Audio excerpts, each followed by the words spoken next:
Hello दोस्तों, नमस्कार। अंकित exam sir YouTube channel में आप सभी का एक बार फिर से बहुत बहुत स्वागत है। आज मैं आप सभी लोगों के लिए लाभ और हानि का पार्ट 1 पढ़ा दिया है और पार्ट 2 पढ़ाने वाले हैं। और इसमें जो है बिल्कुल सिंपल से प्रश्न और हार्ड लेवल तक लेकर के जाएंगे। और मैं आपको ये भी बता दूं, ये जो भी आज के सेशन में जो भी प्रश्न करवाने वाले हैं, ये सभी प्रश्न एसएससी जीडी यूपी पुलिस या किसी भी एग्ज़ाम में जो वनडे एग्ज़ाम है उनमें पूछे हुए प्रश्न है। ये बार बार यही प्रश्न रिपीट होते रहते हैं, तो ये प्रश्न आपको भी आना चाहिए। तो चलिए स्टार्ट करते हैं। प्रश्न नंबर 1 है आपका, एक सामान के क्रय मूल्य और विक्रय मूल्य का अनुपात दिया हुआ है। कितना दिया हुआ है? यहाँ पर दिया हुआ है अनुपात आपका 2:3। ठीक है, यहाँ पर आपका 2:3 दिया हुआ है। तो लाभ परसेंट ज्ञात कीजिए। इसमें कह रहा है कि तो लाभ परसेंट ज्ञात कीजिए। अब देखिए, यहाँ पर लाभ परसेंट जब ज्ञात करना होता है तो यहाँ पर जब कह रहा है कि क्रय मूल्य और विक्रय मूल्य यानी सीपी और एसपी दोनों को दिया हुआ है। सीपी कितना है? 2 है।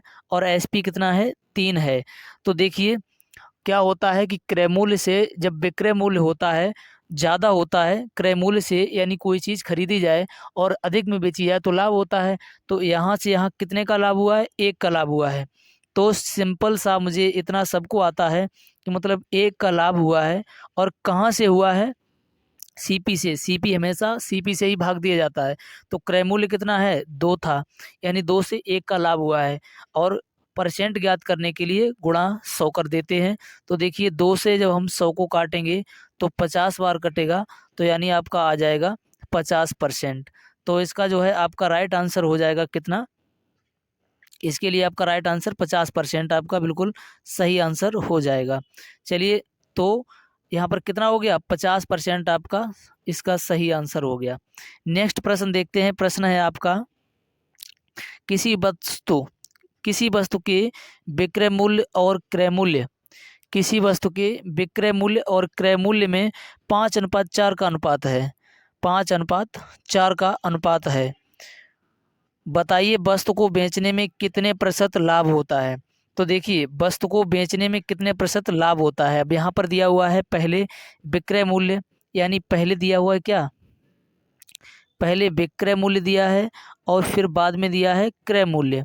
ठीक, तो पहले विक्रय मूल्य कितना है? 5, और अनुपात क्रय मूल्य है आपका 4। अब यहाँ से सॉल्व करेंगे, यानी खरीदा है 4 में और बेचा है 5 में, कितने का हुआ है लाभ? तो लाभ हुआ है 1 का। कहाँ से हुआ है? क्रय मूल्य से, यानी 4 से। तो 4 से, और परसेंट ज्ञात करने के लिए हमें 100 से क्या करना पड़ेगा? गुणा करना पड़ेगा। तो आपका कितना हो जाएगा जब 4 से 100 को काटेंगे? यानी 25%। 25% क्या हुआ है? ये लाभ हुआ है। क्या हुआ? 25% लाभ हुआ है। तो ये आपका बिल्कुल राइट आंसर हो जाएगा। चलिए नेक्स्ट प्रश्न देखते हैं। प्रश्न है आपका, किसी वस्तु का क्रय मूल्य विक्रय मूल्य का 3/4 है। कितना है? विक्रय मूल्य का 3/4 है। तो उस वस्तु पर कितने प्रतिशत लाभ हुआ? अब देखिए, किसी वस्तु का क्रय मूल्य विक्रय मूल्य का जिसके सापेक्ष में होता है वो होता है नीचे। तो यहाँ पर हम लिखेंगे, ये विक्रय मूल्य हो गया और ये क्रय मूल्य हो गया। अब देखिए, विक्रय मूल्य और क्रय मूल्य, विक्रय मूल्य जब 4 है, क्रय मूल्य कितना है? 3 है। अब देखेंगे उस वस्तु पर कितने प्रतिशत लाभ हुआ। तो क्रय मूल्य 3 है और विक्रय मूल्य 4 है। तो यहाँ से यहाँ लाभ कितने का हुआ है? तो यहाँ से यहाँ लाभ 1 का हुआ है। अब मुझे बताएंगे कि जब लाभ 1 का हुआ है तो 1 का लाभ हुआ है कहाँ से हुआ है? 3 से हुआ है। 1 का लाभ हुआ है 3 से हुआ है। इंटू जब 100 कर देंगे तो इसको जब काटेंगे तो आपका आ जाएगा 33 सही 1/3%। आपका राइट आंसर हो जाएगा। नेक्स्ट प्रश्न है आपका, 25 वस्तुओं का क्रय मूल्य 20 वस्तुओं के विक्रय मूल्य के बराबर है। ये प्रश्न बहुत इंपॉर्टेंट प्रश्न है, ये कई बार एग्जाम में आया हुआ प्रश्न है। तो देखेंगे कि 25 वस्तुओं का क्रय मूल्य 20 वस्तुओं के विक्रय मूल्य के बराबर है, तो लाभ या हानि ज्ञात करना होता है इसमें। तो जैसा जैसा ये प्रश्न बोलता जाए वैसा वैसा लिखते जाइए। यानी 25 वस्तुओं का क्रय मूल्य यानी सीपी बराबर 20 वस्तुओं का, तो 20 लिख लिया, 20 वस्तुओं का विक्रय मूल्य यानी एसपी बराबर है। तो लाभ या हानि, तो देखिए यहाँ पर सीपी और एसपी को हम अलग अलग कर लेंगे। तो देखिए सीपी यहीं रहेगा, एसपी तुम्हारा नीचे आ जाएगा, तो यानी सीपी अपॉन एसपी। अब यार तुम्हारा 20 यहीं रहेगा, 20 यहीं रहेगा, और ये तुम्हारा अपॉन में पहुंच जाएगा 25 यानी 25। अब देखिए यहाँ पर तुम्हारा डाटा सीधा सीधा निकल के आ चुका है कि सीपी कितना है 20 और एसपी कितना है 25। कोई वस्तु 20 में खरीदी है, 25 में बेची है, कितने परसेंट का लाभ हुआ है? 5%, यानी 5 का लाभ हुआ है। 5 का लाभ हुआ है, कहाँ से हुआ है? सीपी से। सीपी कितना है? 20 है, तो 20 का हम भाग देंगे, परसेंट में ज्ञात करने के लिए 100 से गुणा करेंगे, 20 पंजे 100, 5 बार काट देंगे, और 5 गुणा 5 कितना हो जाता है? तो आपका आंसर आ जाएगा 25%। कितना? 25% आपका आंसर हो जाएगा। लाभ 25% लाभ हो जाएगा, ठीक है, 25% लाभ। उम्मीद है समझ पाए होंगे। नेक्स्ट प्रश्न है आपका, यदि सतीश 18 आम उतने में ही बेचता है जितने में 21 आम खरीदता है। देखिए ऐसी भी लैंग्वेज हो सकती है, ऐसी भी लैंग्वेज आपके लिए हो सकती है, लेकिन क्या है कि आपको बिल्कुल नहीं घबराना है, प्रीवियस क्वेश्चन जैसा कर चुके हैं वैसे इसको भी करना है। तो देखिए सतीश 18 आम उतने में बेचता है, यानी बेचता है तो सेलिंग प्राइस है, तो देखिए 18 आम उतने में बेचता है, एसपी सेलिंग प्राइस, जितने में 21 आम खरीदता है, यानी 21 आम खरीदता, यानी सीपी क्रय मूल्य कॉस्ट प्राइस, ये सेलिंग प्राइस होता है, ये कॉस्ट प्राइस होता है। बस बन चुका है हमारा क्वेश्चन। और जब क्वेश्चन बन चुका है तो इसको सॉल्व कर देंगे, यानी एसपी यहीं पे रहेगा, सीपी तुम्हारा नीचे आ जाएगा। अब तुम्हारा 21 यहीं रहेगा, लेकिन तुम्हारा 18 जो है नीचे पहुंच जाएगा। अब देखिए एसपी इतना हो गया और सीपी इतना हो गया, यानी क्रय मूल्य 18 है, विक्रय मूल्य 21 है। 18 से 21, 18 में खरीदी है और 21 में बेच दी है, कितने का हुआ है लाभ? यानी 3 का हुआ है आपका लाभ हुआ है। कहाँ से हुआ है? कॉस्ट प्राइस यानी 18 से, तो इंटू 100 कर देंगे, तो देखिए 3 से ये 6 बार कट गया, और 6 से ये कट गया है, 6 एकन 6, और 4 40 हो गया, 6 छरंग 36, और 4 ऊपर बचा, नीचे आपका 6 बचा, तो 16 से 4/6। लेकिन इसको और हम सॉल्व करेंगे तो तुम्हारा हो जाएगा, ये भी कट जाएगा 2 बार, ये 3 बार, तो 16 सही 2/3% आपका आंसर हो जाएगा। 16 सही 2/3, तो आपका आंसर क्या हो जाएगा? देखिए, तो मैं आपका आंसर यहाँ पर लिख दे रहा हूँ, यानी 16 सही 2/3%, ये आपका राइट आंसर हो गया। उम्मीद है समझ पाए होंगे। नेक्स्ट प्रश्न है आपका, जब 12 वस्तुओं का क्रय मूल्य 16 वस्तुओं के विक्रय मूल्य के बराबर हो तो हानि क्या होगी?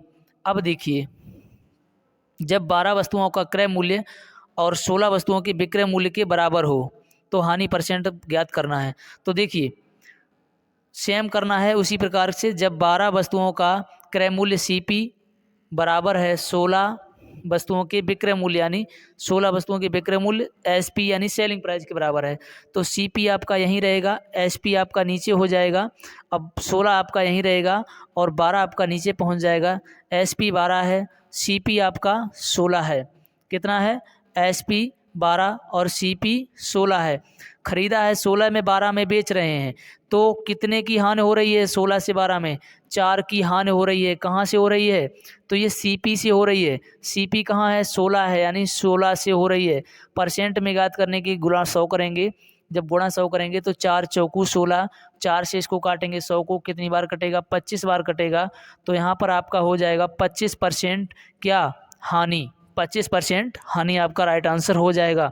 उम्मीद है समझ पाए होंगे। नेक्स्ट प्रश्न देखेंगे, एक रेडियो को 760 रुपये में बेचने पर उतना ही, देखिए ये प्रश्न जो है मैं आपको बता दूं, वेरी आईएमपी प्रश्न आप लिख सकते हैं, वेरी आईएमपी प्रश्न, क्योंकि ये बहुत बार पूछा जाता है, और इसके लिए आज बिल्कुल फास्ट ट्रिक आपको देखते ही आज सॉल्व कर पाएंगे इससे, आज से। देखिए, एक रेडियो को 760 रुपये में बेचने पर उतना ही लाभ होता है जितना 540 में बेचने पर हानि होती है। तो इसमें क्या करना है? इसमें कुछ भी नहीं, इस प्रकार का प्रश्न जहां भी जैसे भी मिल जाए आपको, तो सीधा क्या करना है? तो 760 प्लस 540 इनको जोड़ देना है, कितना हो जाएगा? बटे 2 कर देना है। तो देखिए जीरो का जीरो, 6 4 10 का जीरो, 7 5 12 1 13 बटे 2 कर देंगे तो इसको 1300 को आधा करेंगे तो कितना हो जाएगा 650 आपका राइट आंसर हो जाएगा। कितना 650 आपका आंसर हो जाएगा। उम्मीद है आप समझ पाए होंगे। ऐसे ही एक नेक्स्ट प्रश्न है आपके लिए। तो देखिए ये जो प्रश्न है मैं चाहूँगा इस प्रश्न का आंसर आप सभी लोग कमेंट बॉक्स में देंगे, तो मैं इंतज़ार करूँगा कि इसका सभी लोग आप इसका आंसर जो है मुझे कमेंट में देंगे कि इसका क्या आंसर आएगा। और नेक्स्ट वीडियो इसी प्रकार से पार्ट 3 में लेकर के आने वाला हूँ। तो इसके लिए यदि आप चैनल पर नए हों, पहली बार देख रहे हो, तो चैनल को सब्सक्राइब कर लें, बेल आइकन को प्रेस कर लें ताकि आने वाली वीडियो आप तक आसानी से पहुंच सके। चलिए मिलते हैं नेक्स्ट वीडियो में, तब तक के लिए जय हिंद।